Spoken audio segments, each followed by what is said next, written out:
Welcome friends. तो आज जिस दौर में हम जी रहे हैं वहाँ पर ऑनलाइन रहना, सोशल मीडिया पर रहना और ऑनलाइन ट्रांजैक्शन करना, मोबाइल कॉल पे ज़्यादा टाइम बिताना, ये हमारी आदत सी हो गई है। और इसी बीच में कुछ ऐसे चोर हैं जो कि आपका ये डिजिटल लाइफ में घुसकर आपके बैंक खाता खाली करने की कोशिश करते हैं। तो मेरा आज का एजेंडा यही होगा कि आपको मैं किस तरह से अवगत कराऊं, अवेयर कराऊं, ताकि आप ये फ़ोन कॉल के थ्रू और जो डिजिटल चोरी हो रही है उससे आप कैसे बचोगे। तो ठीक है, हम चलते हैं cyber crime in the name of booster dose of corona.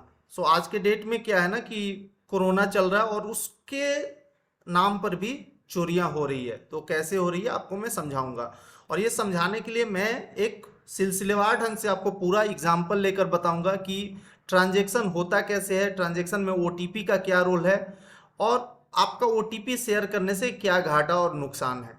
तो चलिए हम एक एक करके आगे बढ़ते हैं और देखते हैं। तो दोस्तों, पहले मैं चालू करता हूं कि ट्रांजैक्शन करते कैसे हैं और ट्रांजैक्शन के लिए क्या क्या जरूरत है। तो आपको मैं बता देता हूं कि एटीएम ट्रांजैक्शन अगर आप बात करोगे तो एटीएम ट्रांजैक्शन के लिए दो चीज की जरूरत है।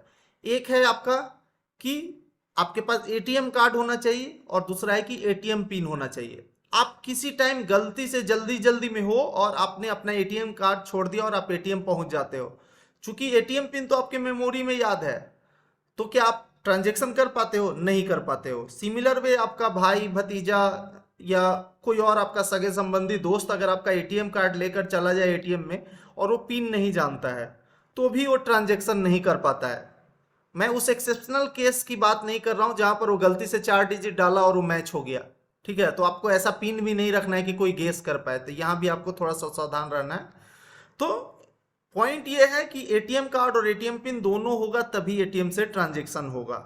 ठीक है, अब आ जाते हैं ऑनलाइन ट्रांजैक्शन के बारे में। तो ऑनलाइन ट्रांजैक्शन में भी या तो आप बैंक अकाउंट के थ्रू ऑनलाइन ट्रांजैक्शन करते हो या एटीएम कार्ड या क्रेडिट कार्ड, एटीएम कार्ड को हम डेबिट कार्ड भी बोलते हैं, तो डेबिट कार्ड या क्रेडिट कार्ड के थ्रू।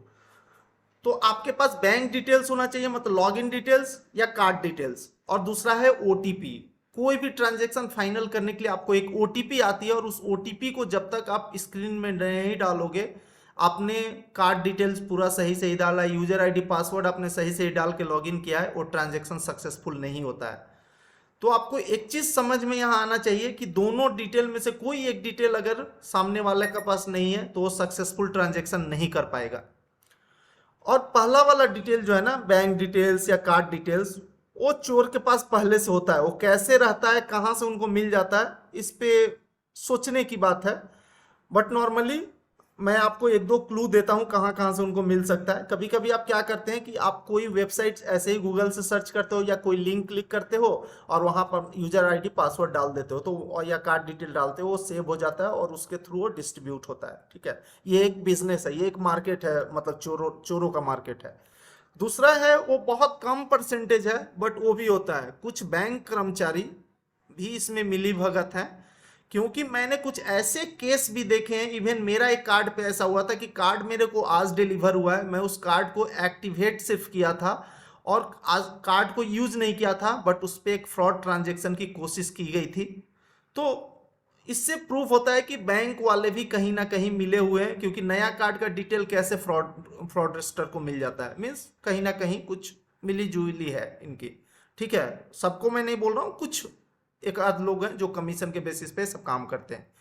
तो पहला वाला तो ठीक है, गलती से इधर उधर हो भी गया। दूसरा जो ओटीपी है ना, ये एक बहुत इंपॉर्टेंट चीज है जो एक कोड के रूप में आपके मोबाइल पे आता है कोई भी ऑनलाइन ट्रांजेक्शन के बाद। और जब तक वो कोड आप नहीं डालोगे, खुद ट्रांजेक्शन कर रहे हो तो भी, या गलती से कोई और भी आपके आईडी आपके डिटेल्स के थ्रू ट्रांजेक्शन कर रहा है तो भी उसको ओटीपी की जरूरत होगी। तो अगर आप ओटीपी नहीं शेयर करोगे मीन्स आपका ट्रांजेक्शन सक्सेस नहीं होगा। अब आते हैं कि ओटीपी है क्या, what is OTP and why OTP, OTP क्यों। तो पहले चीज है ओटीपी जो वन टाइम पासवर्ड, ये एक ऐसा कोड होता है जो कि वन टाइम यूज होगा एज ए पासवर्ड।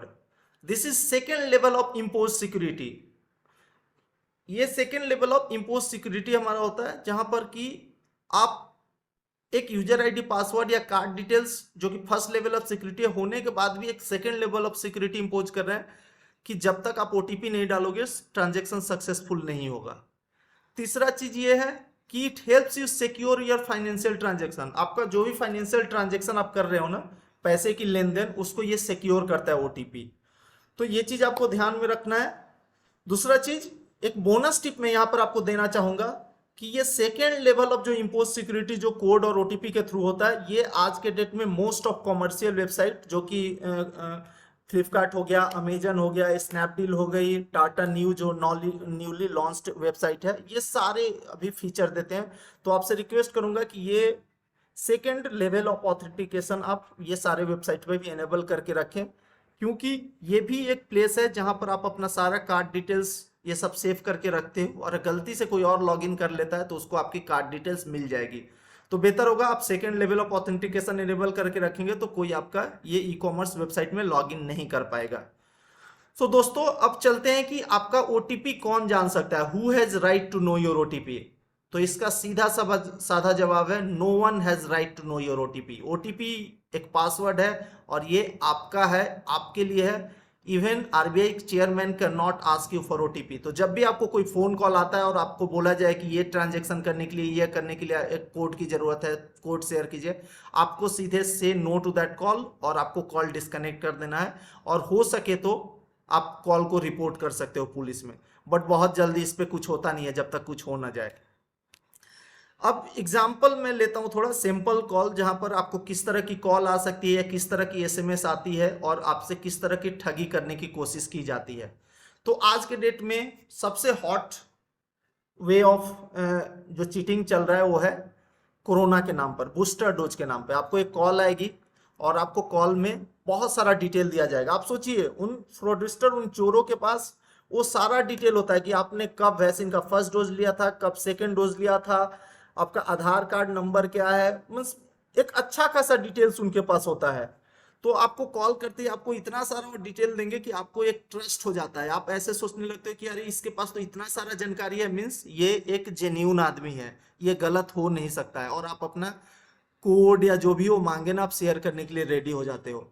बट दोस्तों मैं आपको बता दूं कि यहाँ कहीं ना कहीं से ये डेटा लीकेज का इशू है, और इस पे अगेन गवर्नमेंट को सोचना होगा कि ये फ्रॉडस्टर या ये जो फॉल्टी लोग हैं उनको ये कहाँ से डेटा मिल जाती है, ठीक है।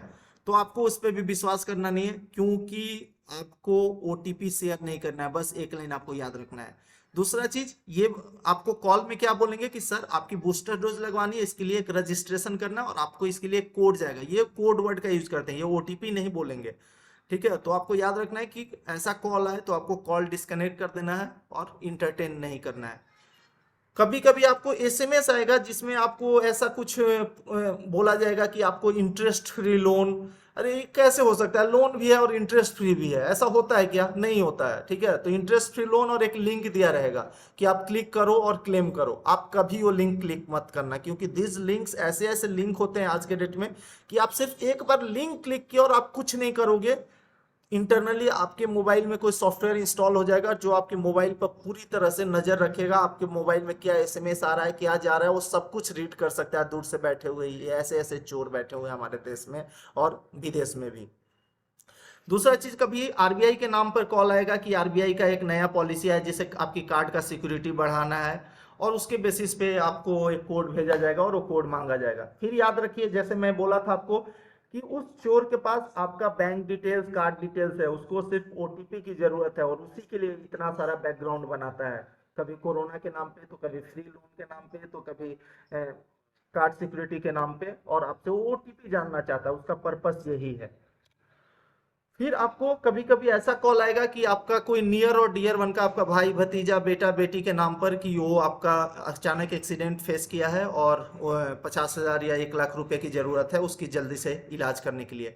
और आपको ये कॉल ऐसे टाइम पर आएंगे ना, मैं बोलता हूँ कि उस समय आपका या तो बेटा, भाई, भतीजा जो भी है ऐसे काम में होगा जहां वो फोन नहीं रिसीव कर सकता है, और आपको पैरेलली ये भी बोला जाएगा कि वो कॉल नहीं रिसीव कर सकता है क्योंकि उसका फोन जो है एक्सीडेंट लोकेशन पे ही छूट गया है और पता नहीं वो फोन किसके पास है।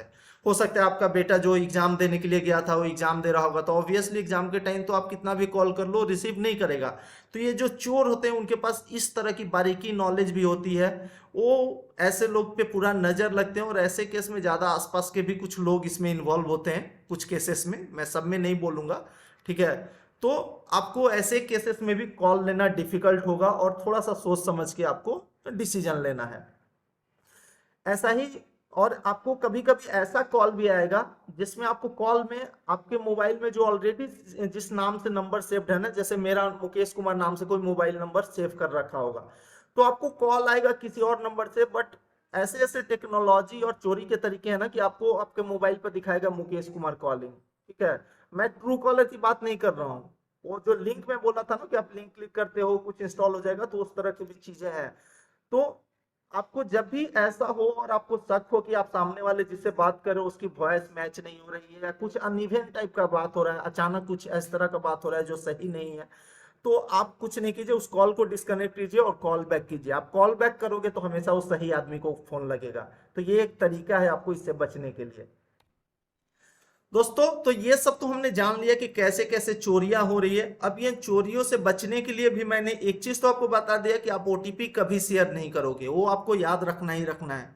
दूसरा चीज आपको एक ध्यान रखना है कि आपका जब भी माइंड साइलेंट ना हो, माइंड पीसफुल ना हो, आप कुछ टेंशन में हो और वैसे टाइम में अगर कुछ अननोन कॉल्स आ रहे हैं, आप उसको अवॉइड कीजिए। क्योंकि जब आप टेंशन में होते हैं, आपके दिमाग में कुछ चल रहा होता है, तो आप बात कुछ और करते हैं, दिमाग में सोचते कुछ और हैं। तो वैसे में हो सकता है कि आपसे सामने वाला ने कोड मांगा और आपने शेयर कर दिया, क्योंकि आप ज्यादा सोच ही नहीं रहे हो। तो आपका माइंड जब भी पीसफुल नहीं है, आप अनवांटेड कॉल नहीं रिसीव कीजिए।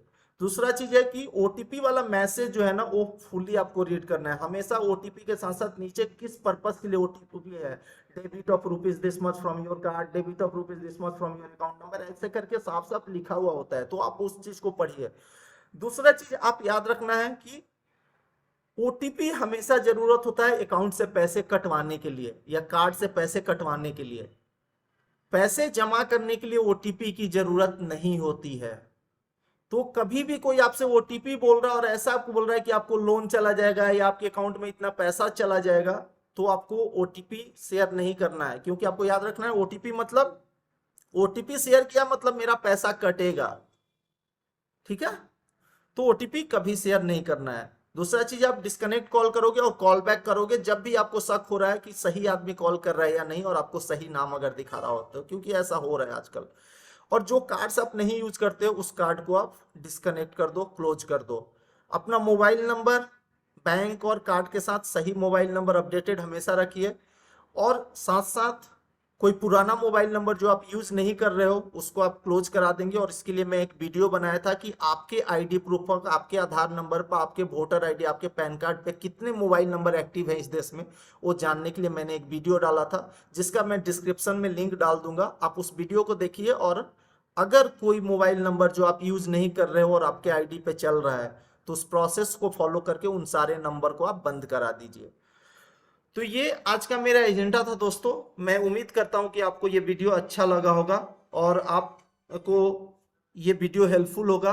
तो चूंकि ये एक बहुत ही इंपॉर्टेंट इंफॉर्मेशन है, तो आप अपने जान पहचान के लोगों से इसको शेयर कीजिए, ताकि ये डिजिटल चोरी से लोग बचें और अपना पैसा उनका कहीं जाए नहीं।